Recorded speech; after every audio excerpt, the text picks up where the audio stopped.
Bonjour, je suis Claudia Prolongeau et vous écoutez Crime Story, le podcast fait divers du Parisien. Décidément, ce sont les faits divers et leurs conséquences qui ont la vedette aujourd'hui. Des restes humains ont été retrouvés sur la propriété. Le préfet de la région Corse a été assassiné de plusieurs balles dans la tête ce soir. Un couple et ses 4 enfants ont donc disparu. L'enquête s'oriente aujourd'hui vers un geste criminel. Chaque semaine, je vous raconte une grande affaire criminelle en m'appuyant sur l'expertise du chef du service police-justice du Parisien, Damien Delseny. Bonjour Damien. Bonjour Claudia. Aujourd'hui dans Crime Story, la tuerie de Flavin. Un bourg rural près de Rodez, une femme et sa belle-fille assassinées, un nourrisson qui disparaît et une enquête qui va mener les gendarmes loin, très loin de la campagne avéronaise. Le lundi 14 février 2000, c'est la Saint-Valentin. Patrice Moulinier, 42 ans, ne l'a pas oublié. Parti de la maison familiale vers 8h, ce dépanneur dans une société d'équipements frigorifiques a pris soin d'acheter des fleurs pour sa femme. Dans la matinée, il essaye de la contacter. Mais elle ne répond pas. Il décide alors de repasser chez lui, dans le petit village de Flavin, à 10 km au sud de Rodez, pour la pause déjeuner. Il veut juste vérifier que tout va bien. Avec sa compagne, Manuela Blasquez, 36 ans, ils viennent d'avoir un bébé et ce n'est pas toujours facile. Patrice et Manuela se sont rencontrés en 1994, à Béjar, en Espagne. Un vrai coup de foudre. Pendant 3 ans, ils vivent leur idylle à distance. Lui en Dordogne, elle en Espagne.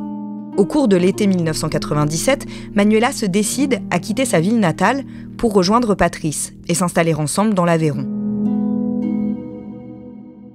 Avant de tomber amoureux de Manuela, Patrice a été marié plusieurs fois. Et il a aussi eu des enfants. 2 filles, avec 2 femmes différentes. La plus grande, âgée de 20 ans, s'appelle Vanessa. La plus jeune a 12 ans et s'appelle Morgane. Cette dernière vient d'ailleurs d'arriver à Flavin pour passer les vacances d'hiver avec eux. Morgane habite en Gironde, avec sa mère, mais vient régulièrement chez son père. Elle s'entend bien avec Manuela et elle est ravie de pouvoir s'occuper du petit dernier, Martin, qui a alors un tout petit peu plus d'1 mois. Pour Patrice, c'est le 3e enfant. Pour Manuela, le 1er. Lundi 14 février donc, après avoir tenté de joindre Manuela sans succès, le père de famille rentre à Flavin. Lorsqu'il arrive chez lui, il est surpris par le calme qui règne dans la maison. Il n'y a aucun bruit. Ni les pleurs de son bébé, ni la voix de son adolescente. Au rez-de-chaussée, il ne trouve personne. C'est étrange. Manuela devrait être là avec Martin et Morgane. Les chaises posées à l'envers sur la table et les balais encore sortis laissent penser que peut-être Manuela a profité d'une sieste de son fils pour commencer à faire le ménage. Patrice monte alors à l'étage et marche jusqu'à une petite chambre aménagée sous les combles. C'est dans cette pièce, au volet fermé, que Manuela dormait depuis la naissance de Martin. C'était plus simple pour l'allaiter pendant la nuit. C'est aussi là que dormait Morgane, le temps de ses vacances à Flavin. Patrice ouvre la porte et tombe sur une scène d'horreur. Sa femme est couchée sur le lit et gît dans une mare de sang. À côté d'elle, sa fille de 12 ans est morte elle aussi. Patrice se précipite alors dans la chambre de son fils. Le berceau est vide. Le nourrisson d'à peine 5 semaines a disparu. Damien, Patrice se précipite alors dans la rue en criant que sa femme et sa fille ont été assassinées. On imagine le choc et la détresse de cet homme à cet instant. Il va courir jusqu'au restaurant du Planol, là où Manuela travaillait avant d'être en congé maternité. La patronne le prend immédiatement en charge et surtout appelle les secours. Vers midi, pompiers et gendarmes sont sur place. Oui, il se confronte au père de famille totalement effondré qui est conduit à la brigade de gendarmerie la plus proche, à Pont de Salars, où il est entendu toute la journée en tant que témoin. Son traumatisme est tel, racontera un gendarme plus tard, que nous avons dû demander l'aide d'un médecin pour pouvoir l'interroger. Pendant ce temps-là, la maison est évidemment investie par les enquêteurs. Ils constatent eux-mêmes la violence de la scène qui s'est déroulée dans cette chambre. Manuela a pris une balle de 22 long rifle dans la nuque, tirée à une distance d'environ 1 mètre. Morgane, elle est étendue au pied du lit. Elle a été atteinte par une balle d'un calibre identique, mais elle a, semble-t-il, vu l'agresseur, ou en tout cas voulu se défendre, puisque la balle lui a d'abord transpercé la paume de la main avant d'atteindre sa tête. Apparemment, les corps n'ont pas été bougés après leur mort. Les secours, comme les enquêteurs, ne trouvent aucune trace du bébé. Oui, mystère supplémentaire, le ou les tueurs ont donc emmené ce bébé, mais ont laissé sur place la poussette et le berceau. Nous avons alerté les hôpitaux et les pédiatres de la région, précise un gendarme, au cas où, mais cet enlèvement, il ne fait finalement qu'accroître le caractère totalement énigmatique de ce double meurtre, particulièrement sauvage. Une course contre la montre s'enclenche. Il faut retrouver au plus vite le bébé disparu. Tout au long de la journée, une soixantaine de gendarmes et militaires ratissent 50 tonnes de déchets dans les décharges des environs de Rodez et sondent divers cours d'eau autour de Flavin. En vain. Les recherches entreprises en fin d'après-midi, au fond du puits qui se dresse sur la pelouse des Mouliniers, ne donnent pas non plus de résultats. On pourrait être optimiste dans l'hypothèse d'un enlèvement commis par une personne en mal d'enfant, confie le procureur. Mais dans le cas où nous sommes, je crains pour le bébé. 2 techniciens de l'IRCGN, l'Institut de recherche criminelle de la Gendarmerie nationale, arrivent depuis la région parisienne. Ils doivent relever sur place des empreintes digitales et autres indices biologiques. Dans la soirée, les corps de Manuela et Morgane sont transportés à l'Institut médico-légal de Montpellier dans l'Hérault.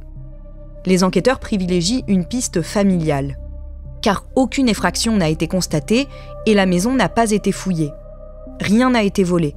Un portefeuille contenant 100 francs est même toujours en évidence sur la table du salon. Tout était très bien rangé, explique un officier. Nous n'avons même pas trouvé de traces de lutte. Les enquêtes de personnalité débutent. Patrice et Manuela étaient installés depuis un peu plus de 6 mois à Flavin, au numéro 2 de la rue Saint-Pierre. En avril dernier, ils avaient quitté le petit immeuble de Rodez où ils habitaient depuis leur mariage, pour s'installer dans le vieux Flavin, à l'écart des lotissements de pavillons neufs qui avaient poussé autour du village. Ils avaient jeté leur dévolu sur cette vieille ferme, rénovée et aménagée en 2 appartements pour héberger leur famille sur le point de s'agrandir. Manuela a travaillé quelques semaines comme cuisinière au restaurant Le Planol, le seul du village, avant d'entamer son congé maternité. Une employée efficace et discrète qui devait reprendre son travail dans 1 mois, selon la gérante du restaurant. Le maire de Flavin, André Vérac, confirme cette description. Patrice et Manuela formaient un couple discret et sans problème apparent. 3 jours plus tôt, Manuela était encore venue à la poste affranchir les faire-part de naissance de Martin. Ceux qui l'ont vue ce jour-là se souviennent de cette jolie femme brune, aux cheveux mi-longs, mince, traversant les rues avec son bébé dans la poussette. Les voisins des Mouliniers sont interrogés. Dans ce village où on remarque d'habitude chaque allée et venue, ce matin-là, personne n'a rien vu, rien entendu. Ni les autres habitants de la rue, ni les commerçants, ni les passants. La maison est pourtant loin d'être isolée. Les fenêtres donnent sur d'autres habitations et elle est située juste en face du bureau de poste. L'interrogatoire de Patrice Moulinier ne débouche sur rien non plus. Au début, les enquêteurs se demandent s'il n'a pas quelque chose à voir avec cette tuerie familiale. 2 fois, Patrice Moulinier, engoncé dans une épaisse chemise à carreaux, est conduit par les gendarmes sur les lieux du drame afin de procéder à diverses constatations. À la demande des enquêteurs, il répète les gestes qu'il a faits en découvrant sa femme et sa fille gisant sur le lit dans une mare de sang. Il est absolument bouleversé et l'étude de ses relevés téléphoniques indique qu'il a bien appelé sa femme, comme il l'a raconté dès son premier interrogatoire. Damien, les 2 clients chez lesquels il s'est rendu le lundi matin confirment qu'il a bien honoré ses rendez-vous. Tout à fait. Autre élément, les enquêteurs vont procéder à ce qu'on appelle un tamponnage sur les mains de Patrice Moulinier. Un tamponnage, c'est pour prélever les traces de poudre qui sont en général, même quasi systématiquement, présentes sur la main de quelqu'un qui a utilisé une arme à feu et une arme du type carabine 22 long rifle. Donc on fait ce tamponnage pour essayer de trouver ces traces qui sont invisibles à l'œil nu, et lorsqu'on fait ce tamponnage, il n'y a pas de traces de poudre sur les mains de Patrice Moulinier. Donc il est remis en liberté. Dans la foulée, malgré tout, une information judiciaire évidemment pour homicide volontaire, enlèvement et séquestration de mineurs de moins de 15 ans est ouverte et confiée à un juge d'instruction de Rodez. Selon le médecin légiste qui a pratiqué les autopsies, Manuela et Morgane ont été tués entre 8h45 et 11h30, donc dans la matinée. Le cabinet médical qui suit d'ordinaire Manuela permet même de préciser un peu plus ce timing, puisqu'ils vont apprendre aux gendarmes qu'elle a appelé le cabinet à 9h30 le matin pour prendre un rendez-vous. Donc on peut situer le décès entre 9h30 et 11h30. Ils ajoutent au cabinet médical que lorsqu'ils ont eu Manuela au téléphone, elle avait une voix parfaitement normale, elle ne semblait pas inquiète de quoi que ce soit. Le mardi 15 février au soir, c'est-à-dire après 30 heures environ de garde à vue, Patrice Moulinier ressort libre et sans aucune charge. Dès les premiers jours de l'enquête, les gendarmes ne comprennent pas le mobile de ce crime. Non, il y a beaucoup de choses qui ne collent pas. Dans l'hypothèse d'un enlèvement de l'enfant, du nourrisson, du petit Martin, les meurtres de sa maman et de sa demi-sœur n'ont pas vraiment de sens, on l'a dit. Et dans l'hypothèse d'un crime de rôdeur ou d'un crime de cambrioleur, d'un cambriolage qui aurait mal tourné, on sait qu'il n'y a pas eu de vol dans la maison, il n'y a pas eu d'effraction et on comprend surtout pas pourquoi à ce moment-là le bébé a été enlevé et pourquoi évidemment rien n'a été volé dans la maison.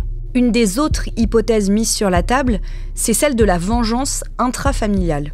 Alors évidemment, ces affaires d'homicides groupés comme ça peuvent faire penser à une piste familiale, alors qui peut venir de la famille de Manuela, qui peut venir de la famille de Patrice, d'autant que Patrice, on le sait, a été marié plusieurs fois, donc ça fait autant de possibilités de conflits. Donc des membres de leurs deux familles sont auditionnés.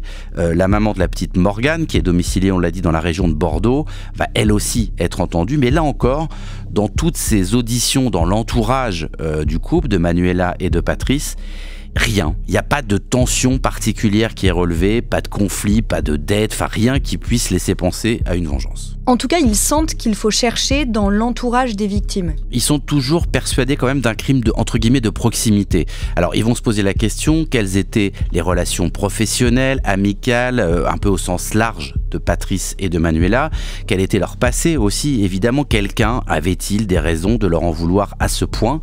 Et les gendarmes espèrent ainsi, en multipliant ces auditions, découvrir un mobile plausible qui pourrait les mener au meurtrier, parce que dans ce type d'affaires, statistiquement, l'auteur est souvent un familier, en tout cas quelqu'un qui connaît les victimes.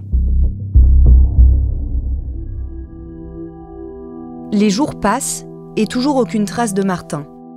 Malgré les déchetteries fouillées, les cours d'eau et rivières des environs sondés, le bébé reste introuvable. Les plongeurs de la gendarmerie se sont même attardés dans le lit de la Brianne, dont les flots remuants cheminent de Flavin à Rodez. Un barrage qui aurait pu retenir le petit corps de l'enfant a été inspecté. Là encore en vain. Le personnel de la maternité de Rodez, où Martin a vu le jour 5 semaines plus tôt, est interrogé. Mais leurs témoignages ne permettent pas de lever le voile sur le mystère de la disparition du bébé. Le vendredi 18 février, les enquêteurs décident de diffuser sa photo. Une première en France. Enveloppé dans un petit manteau blanc orné d'un ruban tressé bleu, on y voit Martin, installé dans un siège à carreaux bleu et jaune.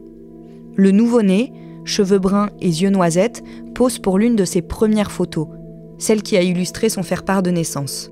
Les gendarmes ont récupéré la photo du faire-part de sa naissance, la petite frimousse de Martin, aujourd'hui âgée de 5 semaines, le bébé le plus recherché de France. Ce cliché de Martin est affiché sur les murs de tous les établissements spécialisés dans l'accueil des enfants, les écoles, les crèches, les centres de loisirs.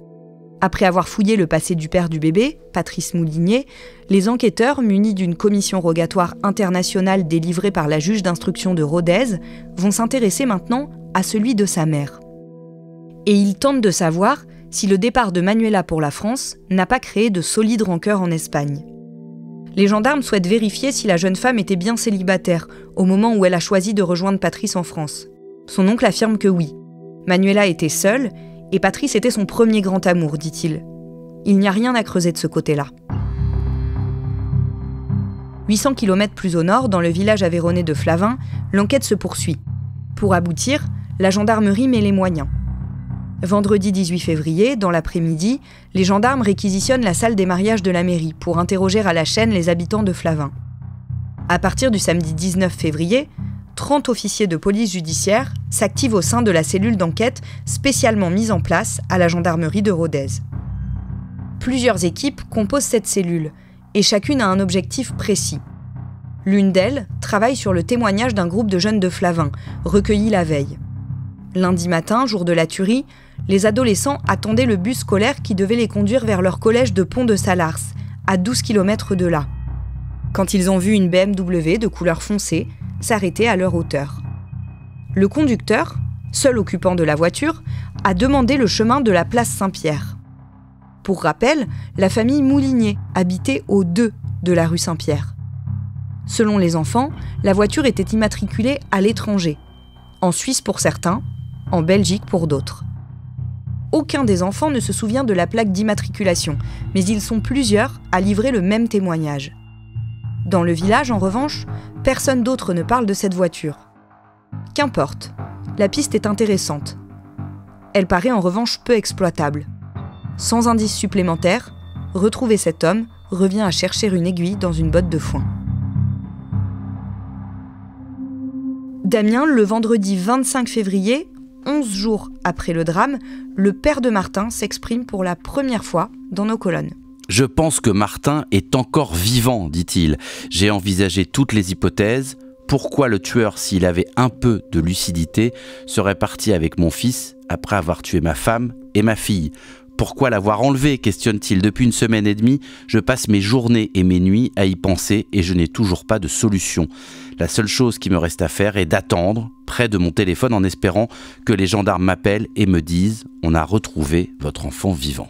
On lui demande s'il pense que ça pourrait être un acte de vengeance.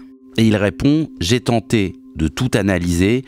On n'est jamais à l'abri d'un doute ou d'un détail. Des scénarios, j'en ai à l'appel. Mais je ne pense pas avoir d'ennemi qui ait voulu saboter ma vie.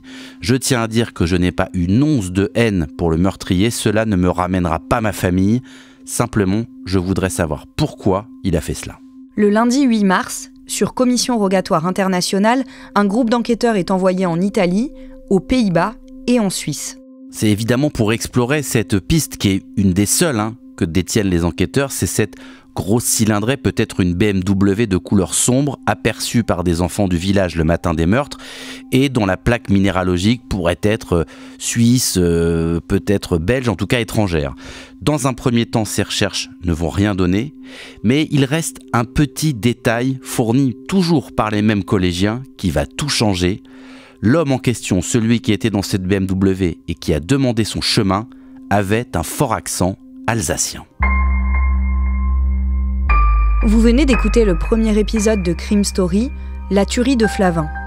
Suite et fin de ce podcast dans le deuxième épisode, déjà disponible sur toutes les plateformes d'écoute et sur leparisien.fr.